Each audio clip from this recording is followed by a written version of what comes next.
Assalamualaikum dosto. Welcome to my channel The Islamic Revivals. Today I am going to tell you that eating chocolates is haram or halal. So let's start the video. जैसा कि आप सबको chocolate के बारे में मालूम है, लेकिन क्या आप लोग जानते हैं कि हलाल चॉकलेट और हराम चॉकलेट में क्या फ़र्क है? असल में कुरान में इस्लामिक डाइटरी गाइडलाइंस के according halal chocolates are considered fit for consumption, लेकिन ऐसी ग़िज़ाएँ जिनमें गैर कानूनी इंग्रेडिएंट्स होते हैं या उन हिदायत को तोड़ने के तरीके से तैयार और ट्रांसपोर्ट किया जाता है, वो हराम समझा जाता है। हलाल चॉकलेट्स में जानवरों की चर्बी या शराब नहीं होती है।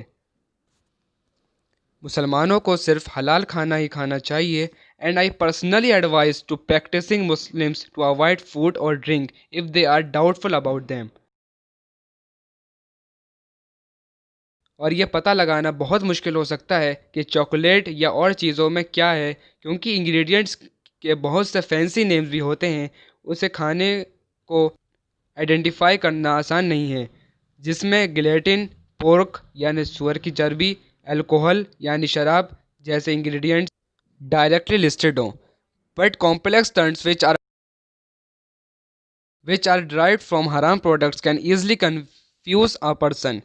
अगर किसी खाने को हराम समझा जाता है तो उसे उबालना या किसी भी तरह से उस पर अमल करने से उसे हराम की हैसियत तब्दील नहीं होती है।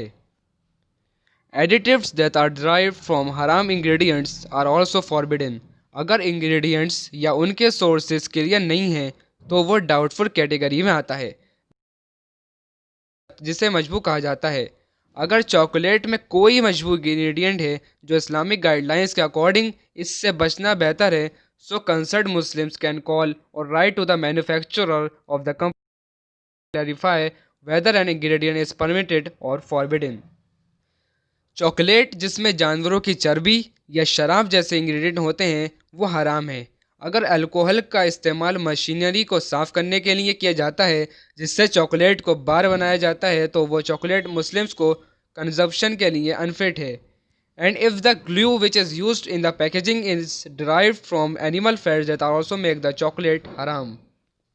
चॉकलेट को हलाल चॉकलेट बनाने के लिए सिर्फ उसमें लॉफुल इंग्रेडिएंट्स का होना ज़रूरी नहीं है, बल्कि इस स्टोर और ट्रांसपोर्ट करते टाइम जो फैसिलिटीज़ यूज़ करी जाती हैं वो भी हलाल होनी चाहिए।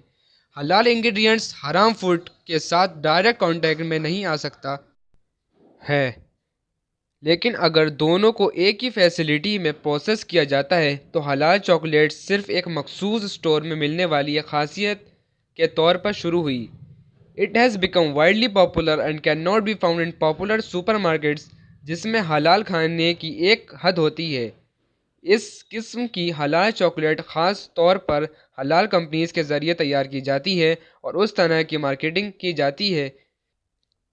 कुछ वेबसाइट्स में हलाल और हराम इंग्रेडिएंट्स की लिस्ट मौजूद है जो हेल्पफुल हो सकता है। Alternatively some sites list popular chocolate that can be classified as halal chocolate.